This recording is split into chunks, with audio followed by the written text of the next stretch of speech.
Um, so this lecture that I'm about to give, it's really a work in progress. It's research that I've been doing for an essay in the big three set of volumes actually by Christian Steer and Paul Cockram on tomb monuments in medieval Europe, which should be coming out in the next few years or so.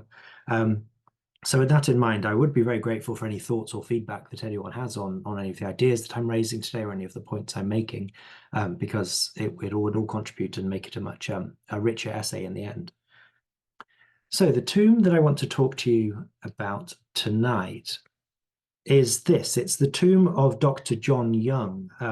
It's in what is now the Morn Library in KCL. It's sort of hidden away from public view almost by virtue of its location in the university library. But it really is a remarkable tomb. It's rightly been described as the earliest fully Renaissance style monument in England. And as you can see, this dates from 1516 or the years just following. And it truly breaks from convention it's unlike anything that had been seen in England before. It has pretty much convincingly been attributed to Pietro Torrigiani or Torrigiano, the Florentine sculptor who came over to England in the early 16th century to work for certainly Henry VIII and possibly Henry VII as well before he died. You can see, just to briefly sort of go over what it comprises, there's a really lifelike terracotta effigy atop a sarcophagus in a very sort of Italianate style. And that is surmounts a pedestal with an inscription and two coats of arms on it. There is also between the sarcophagus and the pedestal another inscription, a quote from the Psalms. Above this, set in a sort of an antique style arched surround, are these carved faces of Christ with his golden halo there looking down on the effigy of the deceased, and two sort of quite corpulent cherubs as well. All of these are fired and painted terracotta, which really was Torrigiani's signature style, and it allowed him to achieve a very lifelike and naturalistic impression of figures. In fact, it's also been convincingly argued that the face of Yonge, which you can see closer up on the right of the screen, was made from a death mask that Torrigiano either took or had access to when he was sculpting this monument. So it really is sort of quite unnerving, actually, when you're standing in front of it. It feels very, very realistic and certainly very present. Now, the argument of today's paper really is that this tomb naturally and quite rightly has been subject to a lot of scholarly attention, but mainly viewed from an art historical perspective. That's paying attention to the construction, the sculptural forms and the artistic merits, and of course the identity of the artist as well. But today I just want to shift the perspective slightly and focus on the function of this tomb as a monument.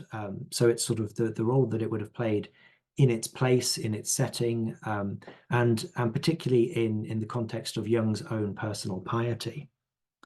So I'll explore two aspects. So first, the role the tomb plays in Yonge's testamentary strategy, what we can know about his own beliefs from his will, and how this sort of fits in with all the other interlocking elements that he laid out in his will. In the culture of pre-Reformation Catholicism, of course, one of the main purposes of monuments such as this was to secure intercessory prayer for the salvation of the individual's soul. And given Torrigiani's Italianate style here and Yonge's career as a humanist as well, which I'll get onto in more detail later on, this monument has generally been viewed of as secular terms. It's sort of something that serves to extend the memory of the deceased and their achievements, without perhaps paying so much attention to its spiritual function too. More recent work has modified the idea of a sort of a clear cut between sort of late medieval Catholicism and post-Reformation humanism. But those ideas also ought to be applied to Yonge's tomb. And we're going to argue that it embodied ideas about both pre-Reformation salvation and humanist learning with no sense of conflict. And then if I've got time, the second thing that I want to look into is the inscription, which you can see on this sort of plaque on the pedestal. In this, there's an unusual reference to the role played by Yonge's executors in commissioning the tomb. And again, the inscription is generally overlooked in favour of the sculptural elements of the tomb, but it raises several intriguing possibilities that I want to raise or go into at the end. It invites comparison with both English and Italian models in its inscription as well, and contextualizing it does much to help explain the function of the monument in the years following Yonge's death. So, to begin though, who was Yonge and why is his tomb now in a university library? Yonge was born in about 1466 or 7 in Oxfordshire, particularly in a manor that was owned by New College, Oxford. And clearly, as sort of a bright young boy with promise, he must have caught the attention of the local the lords of the manor, New College, Oxford, because at age 11 in 1478 he was admitted to Winchester College, which was the feeder school for New College, both of which had been founded in the 14th century by Archbishop Wickham. He graduated from New College he then moved up to New College in 1484, and he took a Bachelor of Civil Law degree. And then he went to Italy, where he took a doctorate of civil law at Ferrara. He returned to England with this sort of academic education under his belt, and he began to amass benefices, including St. Stephen Walbrook and St. Mary Le Bow in London. He was also appointed Dean of Chichester. He held several prebends in St. Paul's and York Minster. And then finally, his most prestigious appointment, which is the only sort of ecclesiastical appointment referenced on his tomb, was as Dean of York. He simultaneously pursued a legal and diplomatic career in royal service, and he forged some very important connections during this time too. So in 1504, he was appointed by Archbishop Warham, who was also an alumnus of New College, as a commissary in the Prerogative Court of Canterbury. That is the court that dealt with the probate of last wills and testaments, the highest probate court in the kingdom. He was then made Warham's Chancellor and Auditor of Testamentary Cases, so we see him rising up through the ranks under Warham's guidance. In 1508, he was appointed Master of the Rolls, that is, the deputy to the Chancellor, who, perhaps not surprisingly, was also Warham at the same time. An important link such as this are evinced in Yonge's will. To Warham, he bequeathed 3 salts, and to each of the 2 colleges, Winchester and New College, he bequeathed 6 goblets. He also made a gift of a standing cup with a cover to the man on the right, Cardinal Wolsey. So the 2 most important men in church and really in state in the early 16th century. He asked both of these men to be good lord to his servants, presumably hoping that they could secure employment in the households of these 2 men. And then he also appointed Warham as overseer of his testament. So that should give you sort of a sense of the types of personal links that he'd been able to forge throughout his career, and these very close connections that he had with very important and very powerful people. Yonge was very educated, not just through his academic work, but he obviously sort of continued this on because he was friends with many leading humanist thinkers. So William Grocyn, the humanist, was relieved of a debt in his will, which suggests a personal connection there. And also Erasmus dedicated a translation of Plutarch to Yonge, and you can see that on the left-hand side here. At the top, you might just be able to make out Yonge's name in Latin. In his introduction, Erasmus described Yonge as so great a friend and one who is eternally busied in such a multitude of embassies and so much public business of the realm. Here Erasmus was referring to Yonge's diplomatic work. He was involved in diplomacy surrounding the marriage negotiations for Henry VII and Margaret of Savoy, and then soon after Mary Tudor, Henry's daughter, and Charles of Castile, the future Holy Roman Emperor Charles V. He was also in an embassy to the emperor with Wolsey slightly later on, and then later on was involved in the occupation and governance of Tournai before being appointed to negotiate for peace with Francis I. In August 1515, Yonge was still in Tournai, but he was very ill. There are letters between Yonge and his fellow diplomat, the Earl of Worcester, and the king, and Yonge and Wolsey as well. And these letters talk of such sickness and disease as I continually suffer.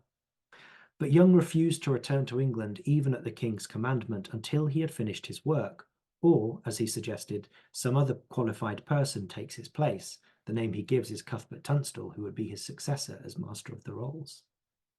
Eventually, in September 1515, Yonge did return to England, and as Worcester wrote, for here, Tournai, he cannot have his health. It was then on the 25th of April, 1516, that Yonge died. It's often or traditionally said that he died from sweating sickness, but Carol Rawcliffe has made the point when I've spoken about Yonge in a different context before that the sheer number of witnesses to his will in this sort of, you can imagine a cramped room, a chamber in Chancery, that this wouldn't have happened if he had been infected with something so sort of virulent as sweating sickness. But clearly from his letters, we can tell that he'd been ill for a very long time. This perhaps suggests why his will is quite short. He might have been too ill to make sort of more lengthy provisions. But in it, he requested burial in the chapel of the Rolls, there as the organs now doth stand. Now, the Rolls House was situated just outside the west of London on Chancery Lane, and that's still where you access the library, the Morn Library at KCL. It was originally established as a domus conversorum by Henry III, a house for Jewish converts, but in the 16th century, essentially it was the residence of the Master of the Rolls and housed the archives of Chancery, although several converts remained in residence throughout. Just to zoom in on this map here, you can see what's known as the Liberty of the Rolls, so it's an institution outside of the normal ecclesiastical structures of parish and diocese. Its residence is centered around the chapel, as you can see here, this sort of pink rectangle in the center. And it was very close, as you can also see, to the Inns of Court. So right at the heart of the legal district, essentially, of pre-Reformation London, situated between the city and Westminster, where the law courts generally were held. In the Liberty of the Rolls, there included lodgings and offices for the clerks of Chancery, as well as you can see here, quite a substantial garden. Now, the medieval chapel to which Yonge referred in his will was demolished in the 17th century, and we have no images of what that exactly looked like. But here's a picture of the rebuilt version from the early 19th century, and it's a later chapel. It's sort of changed its shape, so the chancel was truncated and the floor was raised. But you can see, if I just zoom in to this sort of bottom corner here, you should just be able to see this archway, which is where Yonge's tomb was located. Now, this particular iteration of the building was itself rebuilt in the 19th century, and it evolved. It became the home of the Public Record Office, which again later turned into the National Archives. Here we can see the chapel serving as the museum of the public record, and again in the same place you can see Yonge's tomb, so it was kept in the same place when it was rebuilt for a second time. From 1977, the Public Record Office also began operating at Kew, and by 1997, all records had moved from Chancery Lane to Kew. The site was then acquired by KCL and incorporated into the Morn Library. So that explains its sort of rather peculiar situation. It's a very long lineage, really, between the Public Record Office and the Rolls Chapel when Yonge was serving as Master of the Rolls. To return to Yonge's will, he appointed fellow lawyers and churchmen as his executors. So the first and perhaps the main one was someone called Dr. John Yonge. He was also a doctorate of canon law from Ferrara, so it's possible that their times overlapped while they were there. He was appointed warden of Shottersbrook College in Berkshire. He went on diplomatic missions with Yonge, and in 1513 wrote, this is the image on the left here, an account of the campaign in France, which he dedicated to Yonge. And again, you can see that sort of paragraph at the beginning where he dedicates it to his associate. Taylor also acted as clerk of the Parliament. You see him sort of welcoming people to Parliament when they come on diplomatic envoys from the continent. He was then also Master of Chancery. He was Deputy Master of the Rolls under Yonge's successor, Tunstall, and finally was appointed Master of the Rolls himself in 1528. So a man who was very much sort of following Yonge's own trajectory. He was buried in the chapel of the Hospital of St. Anthony in London, which was destroyed during the fire, so we have no monument for him. But his sort of most substantial and enduring legacy, I suppose, is he rebuilt his home church of Barton under Needwood in Staffordshire, and that's where his coat of arms here can be found. Not only coat of arms, but there are also biographical inscriptions in the nave of the church describing Taylor's life. So it's a really fascinating monument to him. Just as sort of an aside, really, you notice there are these sort of three pink figures on his shield. This apparently is because he was one of three triplets who, when Henry VII sort of caught wind of the poverty of their family, he apparently paid for their education, and it was commemorated by Taylor in his coat of arms. Whether or not that's entirely true, we can't say for certain, but it's certainly an interesting story. Yonge's second executor was a man called Dr. William Throckmorton, a doctor of civil law, proto-notary of chancery by 1510, master of chancery certainly by 1528, but possibly earlier. And he successively was also warden of Shottersbrook, and that's where he's buried with this rather strange monument. He's also named as an executor to Taylor, so they clearly were very close friends and operated together throughout their lives. Less can be said about the final two executors. They're both described as masters, so they probably held advanced degrees. William Schrager or Schrager is possibly this man of the same name associated with Magdalen College, Oxford, and who might have been appointed vicar of West Ham, but it's not entirely certain if those are in fact the same person. William Skinner, too, he's possibly a canon of Chichester, where Yonge had been dean, and possibly the same man named in a chancery petition alongside his other executor, Throckmorton, between 1515 and 18. Now, it's evidently the executors who arranged the monument. They had to replace an existing organ, as Yonge mentioned in his will, and Yonge willed that a tomb be made over my place of sepulchre. And the inscription, which is on that plaque, again references the role his executors played in commissioning the tomb. The instructions in the will, though, belie the grandeur of what the executors eventually procured. And this, I think, is down to the bequest that Yonge made, which left the residue of all my goods, my debts and legacies paid, I give and bequeath to my executors, they to dispose of them in deeds of charity after their discretions for the wealth of my soul and all Christian souls. So this essentially is anything that Yonge owned that wasn't bequeathed in his will, he's giving to his executors to liquidate and then to spend the money for the benefit of his soul. Given his position as a diplomat and a lawyer, Yonge probably was very wealthy, which meant that his executors would have had a large sum of money to do what they thought was best for his soul. And it's evident that they resolved to invest a lot of it in the provision or the commissioning of this tomb from Torrigiani.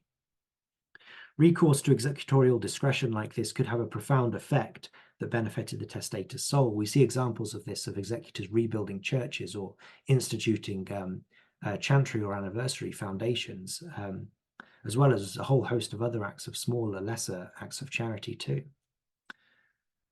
They could be, these clauses could be a vehicle for wishes that for whatever reason, maybe Yonge was too ill to go into more detail, maybe testators might not be sure of how much money their executors would be left with the residue. Maybe it depended on the amount of debts that had to be paid, but for whatever reason, they didn't commit it to writing in their will. Now, as we've mentioned, this tomb is universally attributed to Pietro Torrigiani, Florentine sculptor who fled that city after breaking Michelangelo's nose. He's sort of cast as the villain of the piece in Vasari's Lives of the Artists. He was certainly in England by 1509, one of the earliest Italian craftsmen in the Tudor court. He may have been there a couple of years earlier, but there's not the documentary evidence for it. He's best known for his Westminster Abbey commissions, which probably everyone is familiar with. So the tomb of Henry VII and Elizabeth of York, which was commissioned in 1512. He was also responsible for the death mask and the funeral effigy of Henry VII, which are also both at Westminster.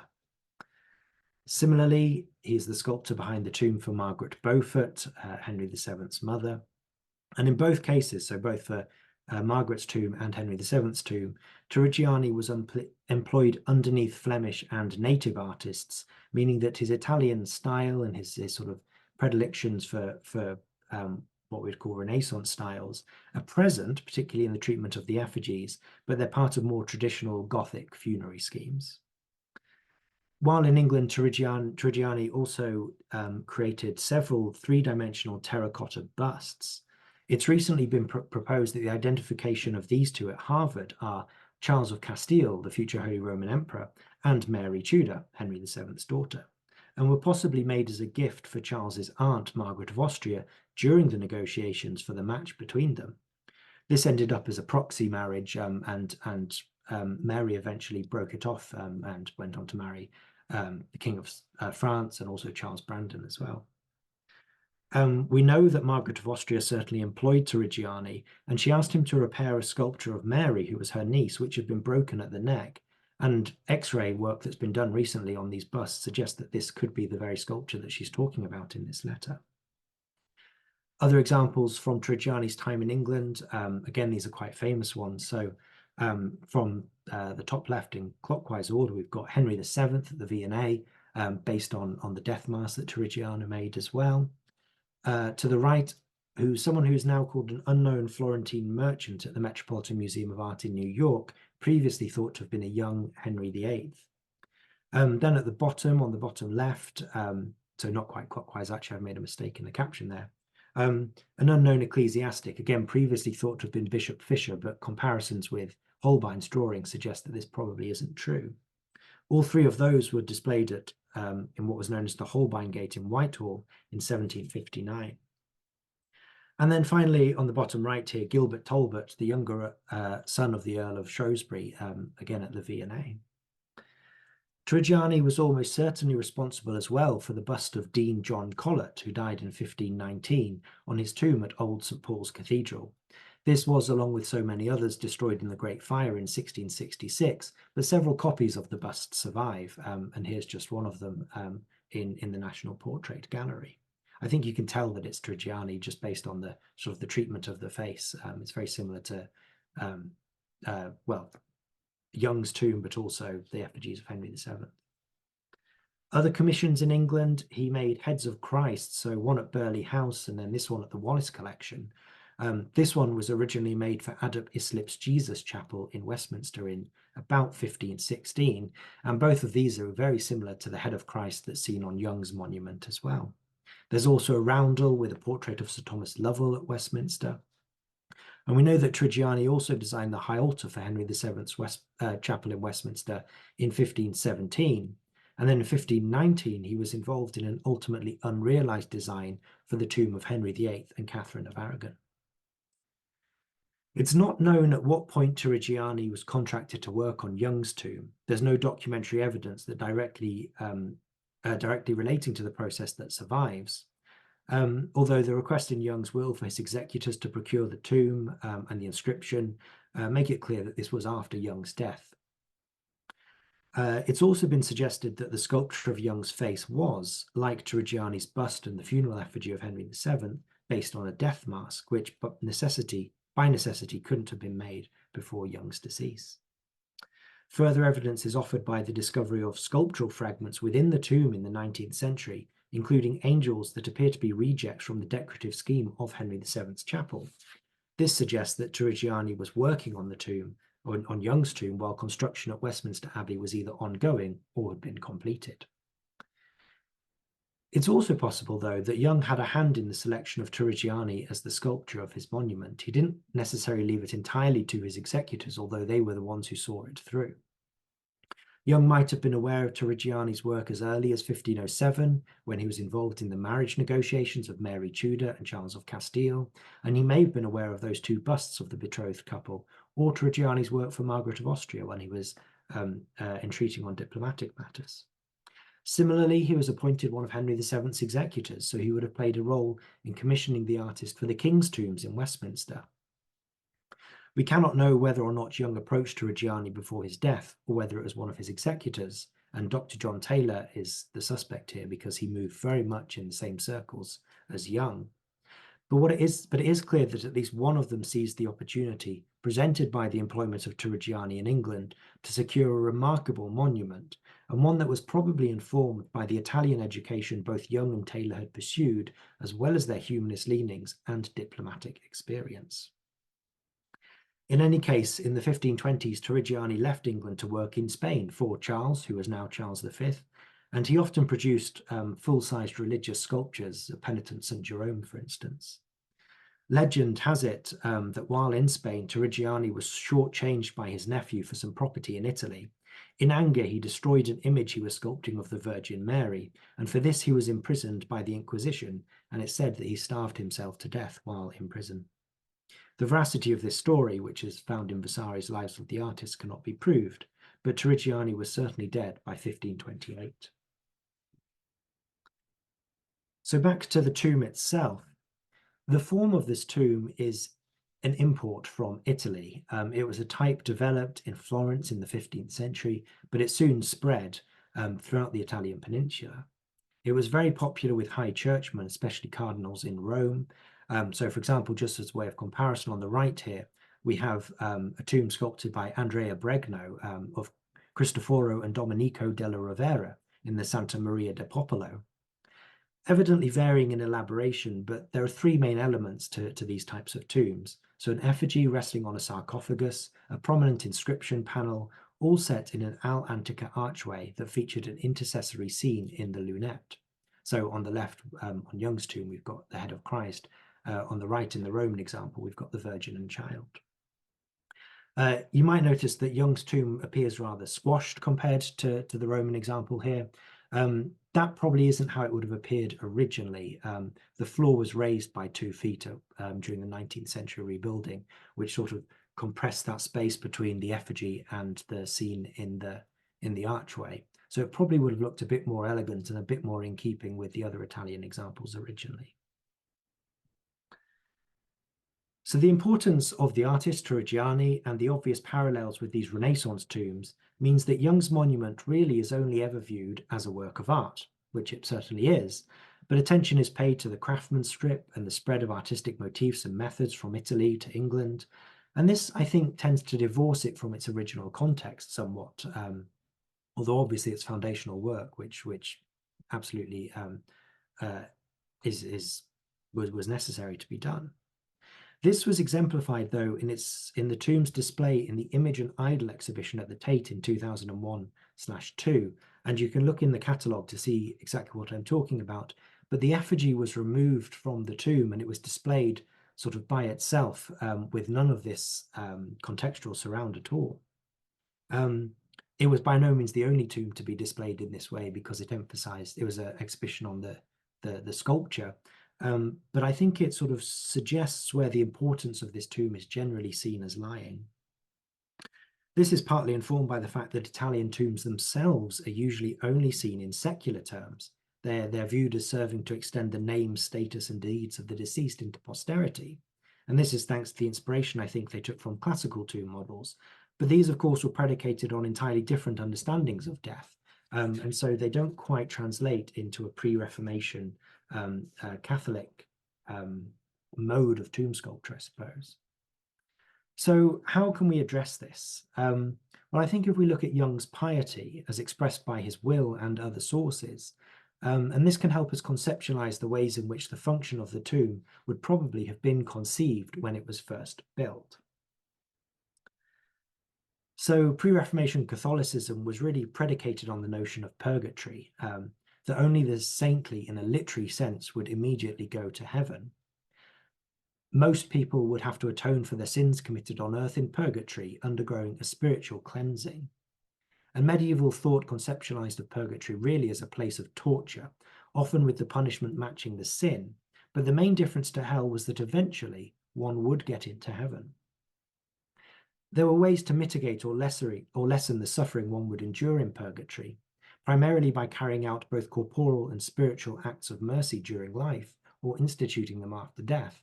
And here we've got the example from All Saints York seat of the All Saints North Street in York, the corporal acts of mercy window. These were important charitable acts, such as donations towards churches and church building, the provision of food and water, the funding of infrastructure and public works, and the provision of dowries for poor maidens, or funding the education of poor scholars. And equally important was the act of intercessory prayer, whether institutional as part of a parish or a guild community, or through the provision of chantry or anniversary services to pray for the dead, or even just personal prayers. And that's the kind of thing you often see on pre-Reformation tomb inscriptions. They often include a prompt for the viewer to pray for the soul of the deceased. And this was a concept which held currency even among the greatest of the humanist thinkers in early 16th century England. Thomas More, in his Supplication of Souls, described prayers as acting like soothing balm for those in purgatory. This was almost certainly the type of view that was shared by the fellow humanist John Yonge. Pre-Reformation Catholicism really was a culture that valued physical objects, whether pictorial or textual, as an important prompt for religious contemplation. Donors provided buildings, statues, windows, liturgical equipment and vestments, and tombs as monuments to their piety that urged later generations to remember their benefaction in grateful prayers. So death therefore presented the opportunity to make a real difference for the salvation of one's soul. Last wills and testaments are largely concerned with religious and pious bequests, alongside matters of inheritance and legacies to friends and families. And even these latter bequests often came with the expectation of prayer in return for the gift. Evidence of Yonge's lifetime piety is rare.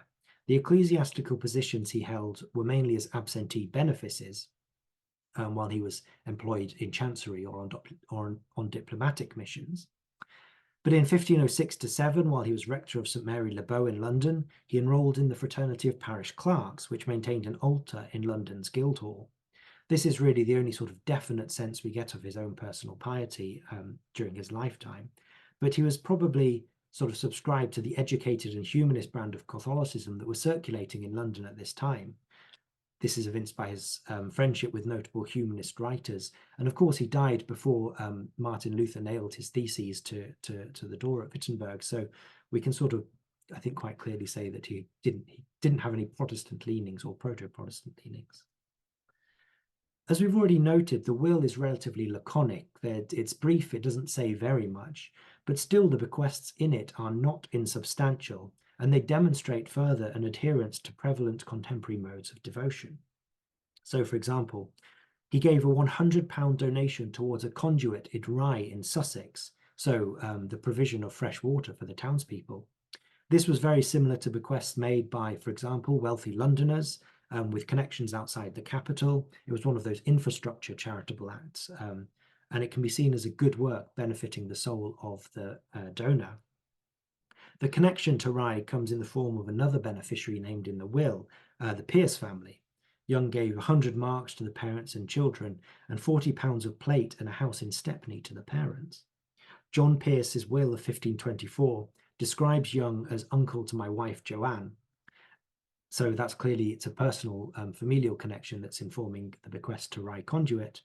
And then there's also evidence of the process at least being started by his executors a few years after his death, because there's a bond for £10 in Sussex archives involving Yonge's executors and the mayor and whole town of Rye, which probably relates to the construction of the conduit. Yonge's provision for a 10-year chantry at the Rolls Chapel is more notable. It was fixed term rather than perpetual, perhaps because Yonge held most of his property as benefices, so they would revert to the next incumbent upon his death. But also because the document that survives as Yonge's will is technically a testament, it deals with his chattels, and no will for real estate seems to have survived. But this 10-year chantry, with the provision of an additional priest praying for the soul of Yonge and presumably all Christian souls as well, would have significantly augmented the chapel's liturgical provisions, which seemed only to employ 2 or 3 priests throughout the Middle Ages. So the addition of another priest would have substantially increased its capacity to put on divine service. It's tempting to think that the chaplains named in Yonge's will as their witnesses, and he describes them as my chaplains, William Clare and William Woodward, might have been instituted as his chantry chaplains, but no evidence for this survives. The status of the rolls as a liberty makes it difficult to track down any priests that would have been employed there. So that's as far as we can get with the will. But if we turn to the tomb itself, I think we can build up our picture a little more. So the question to answer really is, what role did Yonge's tomb play in this post-obit vision? In fact, I think the tomb is not as secular as it might first appear, and it operated within the culture of pre-Reformation Catholicism that I discussed earlier. For a start, Torrigiani provides an image of Yonge's salvation in the depiction of Christ and the cherubs. They're a very prominent part of this visual scheme. The scroll inscription as well between the sarcophagus and the pedestal, taken from the Psalms, translates as "The Lord is my support." overtly religious. The chantry would also have operated in conjunction with the tomb. The chantry priest would have recited masses probably very close to, if not at the tomb, and they would have referenced Yonge by name, and this sort of is given particular significance with the lifelike effigy of Yonge that they would have been performing these masses next to. As founder of the chantry, these services would have urged onlookers to pray for Yonge's soul and emphasized his need for salvation, or his need for intercessory prayer in order to secure his salvation. The tomb itself, in its size, its novelty, in its sort of design and construction, and its grandeur also would have commanded attention to draw attention to Yonge's spiritual plight. The audience in the Rolls Chapel would probably have been the priests and clerks who were employed there, and also the clerks of Chancery. So people who would have known and worked with Yonge, they would have been, I think, sort of very naturally inclined to remember his soul when they saw this monument with its lifelike effigy. I think also viewers are invited to intercede on Yonge's behalf, to offer prayers for his soul. The sort of the arrangement of the effigy with Christ and the angels above, with Christ sort of gazing down tenderly at Yonge, urges the viewer to act as a bridge between Yonge and Christ, to make that connection. This is an obvious prompt for intercession, and I think it really lends itself to that function graphically. Also, although Yonge is not actively engaging in prayer, he's not depicted as actively engaging in prayer, as is common on other effigy tombs of this period, we might describe his pose of being of prayerful attitude. It's contemplative, his hands are crossed humbly at the waist, and although presumably a result of Torrigiani using a death mask, the appearance is that his eyes are cast down, as if almost he is himself sort of muttering a quiet prayer to himself. This suggests a quiet piety deserving of the intercession of onlookers, which in turn renders explicit requests for intercession unnecessary. And similarly, from Weaver's 17th century account of tomb monuments in the Diocese of London, we know that Yonge's executors also commissioned a Latin verse. This is humanist and elegiac in content, recalling several of Yonge's virtues in his diplomatic career and lamenting his early death. But along with the inscription on the tomb that gives biographical details, his status, positions, and virtues, and his services to the twin institutions of church and monarchy, all of this is lauded by the poem, and again it reinforces his worthiness for prayer and salvation. So all of these elements, tomb, the location in the Rolls Chapel, the elegy that was displayed alongside it, and the chantry, combined to create a space in which Yonge was the focus, and which would have had an obvious and potent meaning for contemporary onlookers. The tomb is therefore envisioned as a focus for intercession, representing an urbane piety, one that was inherently traditional, but nevertheless giving enduring materiality in a strikingly original manner. Now, this, I think, goes beyond the normal accounts of the tomb and sees it as the product of the collaboration of different parties, Yonge, his executors, and Torrigiani, and begins to suggest how the tomb actually operated within the context of the period. Yes, it served as an illustration of Yonge's earthly successes, the work of his executors, and the genius of Torrigiani for posterity, but it also had a more important function in the salvation of Yonge's soul. And finally, and briefly, I want to consider the inscription on the tomb in more detail too. So here's a close-up of it, and you can see that it's picked out against the white stone with gilded Italian lettering. It's really quite elegant. And you can see the translation at the bottom as well. John Yonge, Doctor of Laws, Master of the Rolls, and Warden of this house, once Dean of York, died the 25th of April. His faithful executors have ordained this tomb, 1516. So the bit I want to draw your attention to here is the sui fidelis executores hoc possuerunt. So his faithful executors have ordained this, meaning the tomb. At first glance, this seems to borrow further from Italian tombs, where executors often recorded their involvement in the commissioning. Undoubtedly, Taylor, Throckmorton, Schrager, and Skinner were proud of what they had achieved in securing this commission, procuring the services of an exotic and supremely talented artist, whose other clients, of course, included the monarchy, to produce a tomb the likes of which had not been seen in England. But the reference to their faithfulness, fideles, is not, as far as I'm aware, and I'd be grateful if anyone had any examples of this, is not found on Italian funerary inscriptions, and instead has direct parallels to the language of last wills and testaments in England.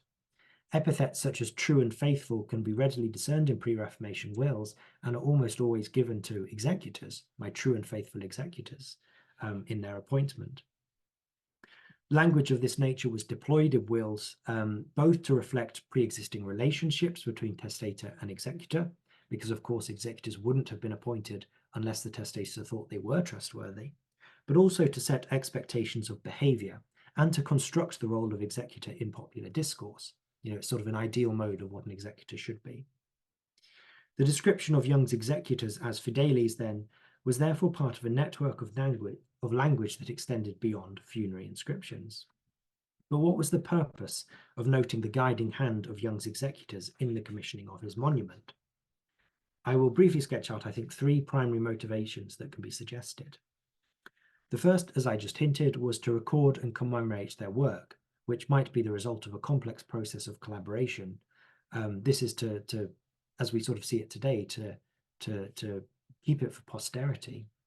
As executors were frequently important agents in the process of commissioning, without whom the tomb would not have been initiated and probably never completed, they sought to memorialize themselves alongside their testator, perpetually associating their name with high-status artistic commission, of which they were deservedly proud to have helped facilitate. And we can make a comparison here with the famous tomb of Richard Beauchamp, Earl of Warwick, in St Mary's Collegiate Church in Warwick. We know through copies of documents made by Dugdale that his executors played a crucial role in the commissioning of the monument, which, like Yonge several decades later, was at the cutting edge of funerary art. It too operated within a wider liturgical and architectural context, all of which was designed to promote the salvation of Beauchamp's soul, the chapel here and the stained glass and the carvings and the paintings particularly. The inscription that runs around the perimeter of the chest recalls how Beauchamp's executors brought his body back from France for burial and oversaw the construction of both the chapel and the tomb. So again, it's an explicit reference to executors. And again, the executors of a wealthy testator were clearly taking the opportunity presented to them to draw attention to their own labours. The second reason that such inscriptions were designed is that such inscriptions were designed to act as a permanent record that the executors had indeed fulfilled their duties. This may have been felt particularly keenly by executors who had been entrusted with a substantial residue to distribute for the health of the testator's soul, just as Yonge's were. Pre-Reformation executorship was subject to high levels of scrutiny, and executors were held accountable for misadministration and malfeasance, and that's frequently attested by the legal culture within which it operated. You often see court cases of people saying, I haven't received a bequest, or people trying to get more than perhaps they're owed, and they're blaming the executors for it. So the tomb was, in essence, material proof that Yonge's executors were trustworthy and had faithfully enacted his wishes, in the absence of explicit testamentary instruction, with the fact being underlined by the inscription. And once again, Beauchamp's inscription offers a useful point of comparison in repeated allusions to the authority of the will, underscoring that his executors had acted with utmost propriety. Just one more example of this, for example, is the description of executores fidelissimi, fidelissimi, most faithful executors, on the later tomb commemorating Sir Robert Bailey, a draper of London. This might have been intended to evince the role played by his executors in commissioning the tomb and establishing a chantry, despite having previously encountered legal difficulties. And such inscriptions stood, moreover, in direct contrast to those tombs that employed the popular trope of the untrustworthy executor. So here we've got examples of the Adain brass at Kelshall on the left and the Jones tomb in Hereford Cathedral on the right.